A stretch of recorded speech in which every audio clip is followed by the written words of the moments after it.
Good morning, everyone. Welcome to the Couples Academy show. My name is Asani, and listen, the last couple of days you've been seeing me in different locations. I'm on the move, I'm traveling, not at the home front, but I do want to be committed to giving you what you need. If you don't know me, if this is your first time tuning in, my name is Asani Pettiford. I am the co-founder of Couples Academy. I am an infidelity recovery specialist, and our objective here is to help restore your relationship. Okay, and we do that in a number of different ways, and one of the ways that we do that is providing this daily show. So every single morning we come on about 9:30 a.m. Monday through Friday to give you what you need to empower you. We've been in a series called Rebuilding Intimacy After Infidelity. So most of the people who come to this particular channel have experienced the pain of infidelity, and oftentimes there has been a breach in the intimacy in the first place that contributed to the affair. And then once the affair has happened and has come out, it puts a further strain on the intimacy. But yet and still, people choose to remain together. They want to restore the relationship. They want to see if things are possible. And even though they remain married, the relationship within their marriage oftentimes remains broken. And so one way of restoring and healing and fixing the relationship is to restore the intimacy within the relationship. And so over the last couple of days, we've been talking about what that looks like. And so today we're kind of ending this series, and we're talking about the fourth phase, which is physical intimacy, how to rebuild the physical intimacy. And so I want to start off by giving you a quick announcement. We have our last chance weekends that are coming up June 7th through the 9th this weekend, July 12th through the 24th next month, and August the 9th through the 11th. We always do them on the second weekend of the month. So if you're interested, please call the number at the bottom of the screen. Go and reach out on our website. We would love to set up a discovery call with you to help you restore your relationship. All right. So I want to give you a definition for physical intimacy. All right. Well, physical intimacy refers to the closeness and connection between partners that is expressed through physical touch and sexual activity. It includes acts of affection such as hugging, kissing, holding hands, cuddling, and sexual intercourse. Physical intimacy fosters emotional bonding. It enhances trust, and it contributes to overall relationship satisfaction. That is a pretty dense and meaty definition. And so I want to take my time kind of unpacking it so that you can begin to restore it in your relationship. Now, one thing I know, generally speaking, most couples, both partners in the relationship, have a desire to restore the physical intimacy, but there's something in them that causes them to work against what it is that they want. Within us, we have what I would call, think about a car. You get in a car and you drive, right? So you have the gas pedal, which allows you to accelerate, and then you have the brake, which causes you to stop. And the combination of these two allows you to get to your final destination. Well, within us, we have a gas pedal or the accelerator, and then we have the brake. And oftentimes, though we have a desire to connect physically with our spouse, there are these internal brakes that we press.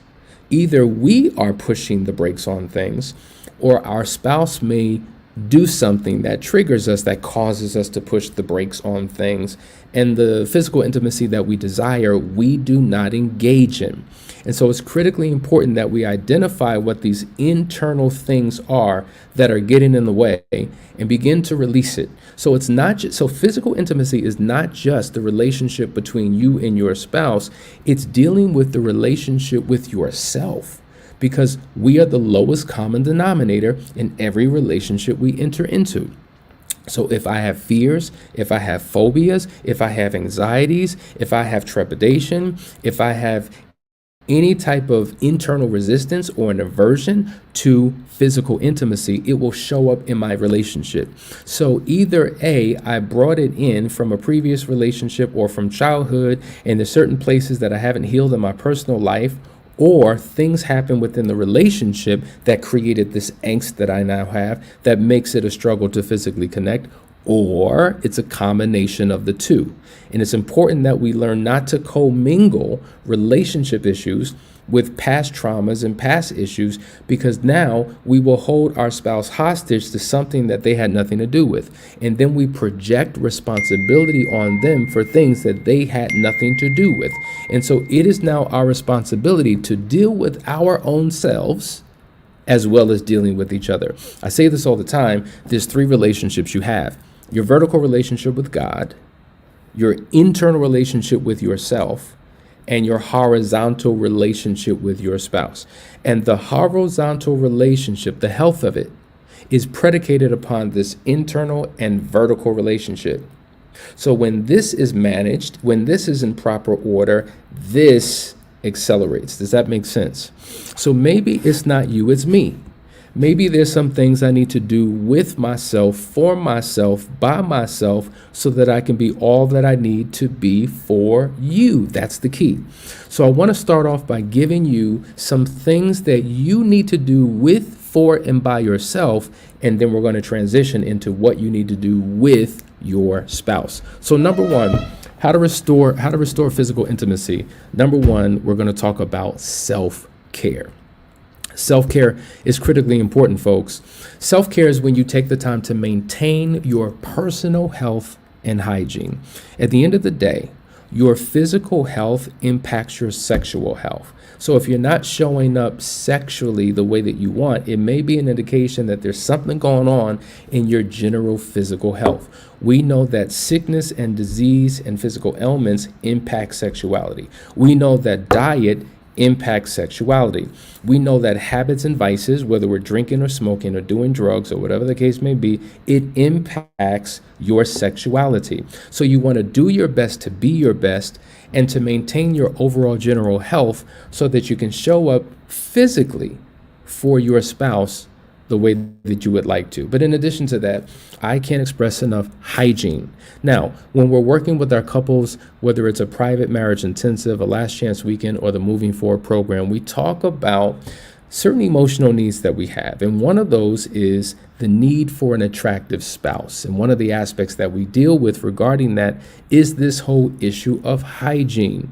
And oftentimes, in addition to taking care of your physical body in terms of health, it's really taking the time to make sure that you look good, that you smell good, that certain areas of your body are clean and fresh. Because if you don't have healthy, good hygiene, it can be off-putting to your spouse. And it can cause more resistance, right? And more of an aversion to come together with you physically because things are just not right. So, as adults, certain conversations we shouldn't have to have, but I want you to begin to focus on grooming. I want you to begin to make hygiene a priority.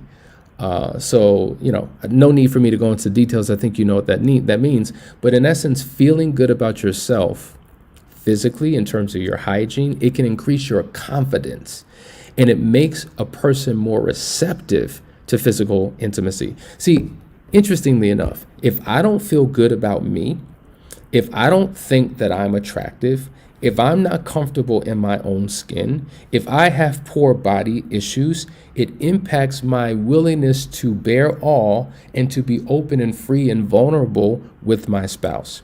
If I have my own insecurities and inadequacies and physical issues and hygiene issues, I have a tendency to cover up. This is why we find that many people, even when they engage in sex with their spouse, the lights have to be off because I don't want you to see my body. I'm fully covered, right? And I'll pull pieces of my clothing up and things of that nature.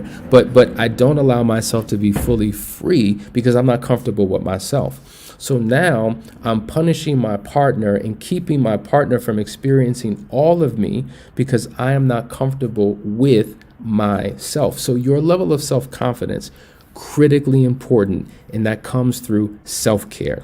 And so if you are prioritizing yourself, and I would say women probably engage more in self-care than men. Women make priorities of physical health and hygiene, generally speaking. Generally speaking, I'm not indicting men, but generally that's been the case. And so when you learn to value yourself and value your body, you show up as your best self because there's a level of confidence that you come into your relationship with. All right, that kind of extends into the next thing when we're talking about body awareness. Because if I'm going to give you my body and share my body, then I've got to be aware of my own body. You know, when you're engaging in physical intimacy with someone, there's a preoccupation with your spouse's body and what you want to do and how you want to touch it and how you want to engage. But there's not enough awareness of one's own. So practicing mindfulness and engaging in body awareness techniques to become more attuned to your own sense of physical need and desire is critically important. Like if I'm going to engage in a sensual experience with you, and I'm not quite sure what I like, I'm not quite sure what I need, I don't really know what my own desires are, then I'm going to enter into this experience thinking that it's more of a task and a duty and an obligation, and I'm here to fulfill your needs, but I'm not really getting anything in return. Maybe because I'm not aware of my own physical needs and desires. The more alive I feel within my own body, the more aware I am about my own body, the more I understand erogenous zones and where I need to be touched and how I need to be held and how I need to be caressed and manipulated and fondled. The more awareness I have about me, now I'm coming into this engagement fully ready to allow you to do whatever you need to do for me, because I want to receive just as much as I want to give. So the law of give and take, of sowing and of reaping, of reciprocal altruism, right? Reciprocal means I do for you, you do for me.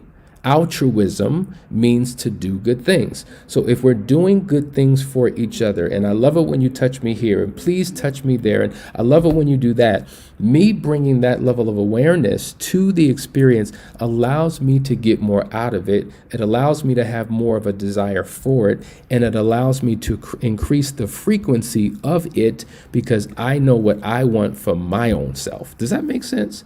So, having body awareness is critically important. One of the next things that we need to talk about is the importance of physical, personal boundaries. This is critically important. Establishing personal boundaries, why would that be important in the realm of physical intimacy? Well, understanding and communicating your own physical boundaries clearly, it creates a safe space for intimacy to flourish. Many of us have all types of insecurities, trauma points, triggers, things that, you know, we've never spoken to, things that we've never dealt with. And we may be rigid in certain areas. We may have an unwillingness in other areas. We may have an apprehension in certain areas. And if I haven't had those conversations with you, then I may continue to hold on to these things that keep us from experiencing all that we can experience. But the more I'm clear on what these things are, and the more I begin to talk about it, maybe initially we establish certain boundaries to make sure that it's safe. Because if I've gone through things, and for me, sexuality isn't safe because of what was done to me, now I come in fully guarded and protected, and I come in suspect, and I come in rigid. But if we establish certain boundaries of what we can and cannot do, it allows you to free yourself and open yourself up. And the more you begin to communicate what these challenges are, maybe the boundaries that we initially had, they can be removed because now there's an area of safety in places that we were once cautious about because of the danger that we've experienced. And so when it comes to physical intimacy, it's something that we love to do, but really don't like to talk about. Because when we talk about it, it reveals our insecurities, our inadequacies, our fears, our guilt, our shame. All of those things come up in the conversation. I can do it, but I don't want to talk about it. And that's where so many couples find themselves. Because the initial conversations that we had about sex, even with our parents, was weird and awkward. And okay, dad, okay, mom, I get it. Let's move on. So either we were uncomfortable hearing it, or they were uncomfortable declaring it. And it was a conversation that we had, but not really. And so as we have grown and developed, when we would talk about it, there would still be the residue of those initial conversations between parent and child. And it was weird and awkward and yicky and let's do it, but not talk about it. And so that became a normal thing. And so you have to get comfortable with being uncomfortable. Some of these conversations may be uncomfortable, but they're necessary conversations because you can shift from discomfort to comfort the more you engage, the more free, the more open, the more transparent, the more vulnerable. And it allows you to explore the depths of sexuality that you didn't even think were possible because finally you're opening up your heart and your mind to engage. So what we're talking about, yes, physical intimacy, these are the things that I need to do with and for myself in order to prepare myself for you. So what we're going to do is go to a quick commercial break. I want you to think about what I just shared. Next, after this break, we're going to talk about the intimacy between you and your partner and how to heighten it and take it to the next level. You watching the Couples Academy show? Stay right there.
All right, we're back. You're watching the Couples Academy show. We are in this series on restoring and rebuilding intimacy after infidelity, and we're talking about how to rebuild physical intimacy. So let's step into what's critically important for you to do with your spouse. Yes, we're talking about the importance of regular physical touch. Can I say that more? Regular physical touch is critically important. And when we're talking about physical touch, we're talking about non-sexual touch. Many of you have heard me share this story time and time again, that when I connect and touch my spouse, I have a tendency to touch her here and here. So I'm going here, here, and then here, right? You could see where I'm grabbing. Here, here, here. And so after doing that so many times, she would say, Hassani, slow down, stop. And I'm like, what? I'm in my flow. And she would say, are you touching me for me? Or are you touching me for you? And I would say, I guess I'm touching you for me. And she said, exactly. And when you touch me for you, you're touching me in a sexual way. And it makes me feel used, and it makes me feel less important, that the only thing you want is what you can get access to, my body. But what about me? And so when you touch me, let that be how you end the touch, not how you begin the touch. So when you touch me, hold my hands. Rub your fingers through my hair. Rub my back, rub my shoulders, touch my feet. Let's cuddle. Let's have touch time. Why is everything always sexual with you? And because that was the way that I approached her, she had an aversion, because she knew if I got to touching her, what the next question was going to be, or what the next attempt was going to be: sex. So it seemed like touch now became the sign, okay, he wants sex. Now, of course, having a higher desire, a higher libido, I'll take it all day, every day. But that did not work, because now my touch had a goal attached. My touch had an agenda. It was to serve me, to benefit me. I wasn't touching her for the sake of touch. I wasn't touching her to serve her. And so she had to teach me how to love her through touch. And I can't express to you how so many couples, the only time they touch is in the bedroom. Outside of the bedroom, they do not do it. And so it's critically important that you learn to incorporate non-sexual physical touch into daily routines every single day. Holding hands, hugging, cuddling, maintaining a constant sense of connection. It's critically important because if the environment and the atmosphere of your relationship is one where you're engaging in touch, then it makes her more open, him more open to transition into sexual touch. So affectionate gestures are critically important. Even when you kiss, gestures like kissing on a forehead, rubbing backs, showing that type of love of affection really creates a closeness and an intimacy with the couple. Because if you don't touch outside of the bedroom, and the only time you touch is when you're in the bedroom, and there's no sense of closeness between the two of you, sex can seem very transactional. And we never want it to seem like a transaction. And now the bed becomes a bartering table of which we exchange services. And then once those services are over, we go our separate ways. So how are you connecting before? How are you connecting during? How are you connecting afterwards? But in addition to that, I think it's critically important for couples to, schedule intimacy. Now that doesn't sound good. The idea of scheduling intimacy, scheduling sex, what is this, a board meeting? What are we acting in a professional way? Where's the romance? Where's the spontaneity? No, you have to schedule because people schedule what they prioritize. If you have an important meeting, don't you schedule it? If you have an important event, don't you put the date on the calendar so that you don't forget because you're making it a priority? And that you will clear the deck, clear your schedule in order to fit in what you consider important. And the reason why there's a huge disconnect between people's desires and their reality is because it's not prioritized. What do I mean by that? If you ask the average couple, how many times would you like to have sex? Oh man, 3-4 times a week. Okay, how often do you actually have sex? About 3-4 times a month. Wait a minute, you both want more. You're doing less. Why? Well, we get busy and things, we got a lot going on. And by the end of the night, this and schedules that. Exactly. So you have a desire gap. There's a gap in between what you're actually engaging in and what you desire to engage in. And the way that you do it is by scheduling it. Setting aside specific time for intimacy will ensure that it remains a priority amid your busy schedules. Working week to week with clients, how was your week? Guess what they all say? Busy. Of course it was. And because it was busy, that becomes your excuse and your justification and your alibi not to do what you consider yourself having priorities. Yeah, I didn't get to do the homework because we got busy. Yeah, we didn't do a date night this week because we were busy. Yeah, we didn't have intimacy the way we wanted to because we were busy. And so when I say schedule your physical intimacy, I'm talking about both sexual and non-sexual activities. It is critically important because you're sowing seeds to reap a future harvest. And you can't starve your spouse out from affection if it's a requirement for intimacy and connection in your relationship. So not only should you be scheduling intimacy, physical, non-sexual, you should be scheduling dates. This is why we say every single week there should be a play day. Regular date nights can help rekindle the romance and provide opportunities for physical closeness. Okay? So date nights are critically important. And you got to begin to do that. And it happens with a schedule. Let's go to the next one where we got 2 more. And I hope this is helping you. The importance of having open communication. Here we go again. Now, we talked about open communication when we were dealing with emotional intimacy. And here it comes up. It creeps up again when dealing with physical intimacy. Why? Because you have to take the time to discuss needs. You have to have open and honest conversations about your physical intimacy needs and desires. This helps in understanding and meeting each other's expectations. A lot of times what we do is we have internal conversations with ourselves that we're not having with our spouse. And so a lot of times our needs go unmet because they are unspoken. And we expect our spouse to read our minds.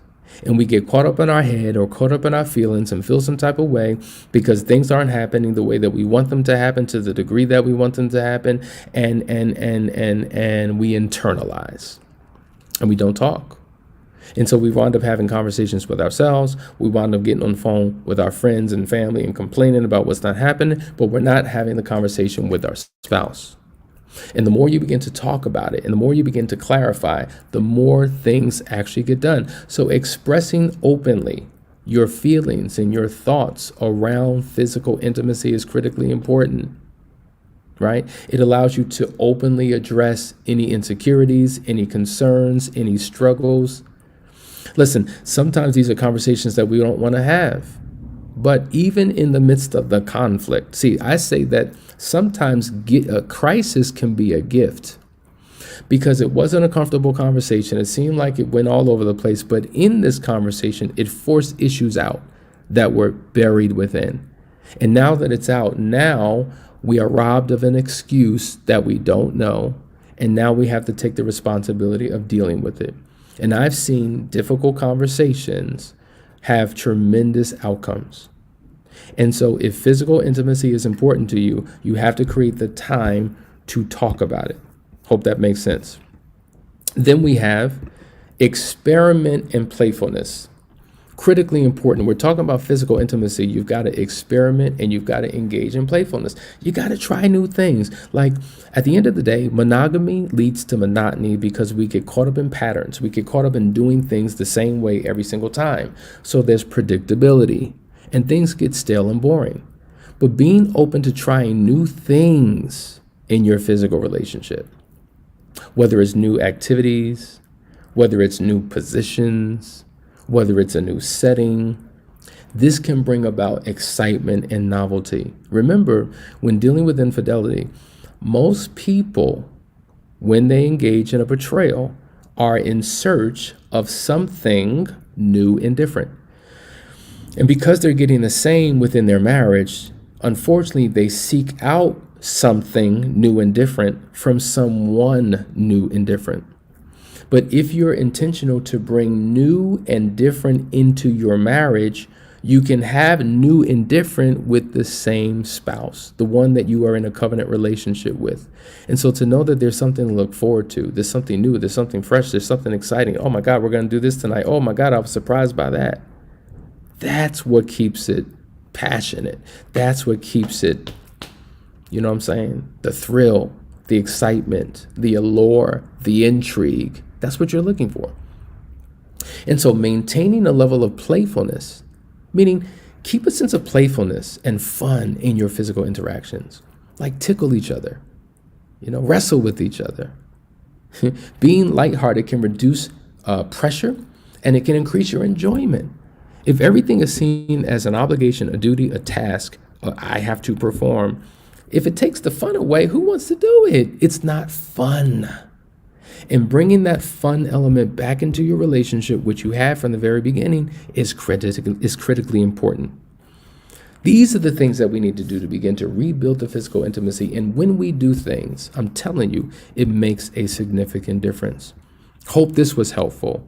Once again, sit down and have a conversation with your spouse about these particular topics to enhance your intimacy. Now, today is Wednesday, tomorrow's Thursday. We have one more episode. We're going to delve deeper into sexual intimacy. Just talking about physical intimacy today. We're going to end off talking about sexual intimacy, and that becomes the cherry on top. So I thank you for tuning in. Love you all. See you tomorrow.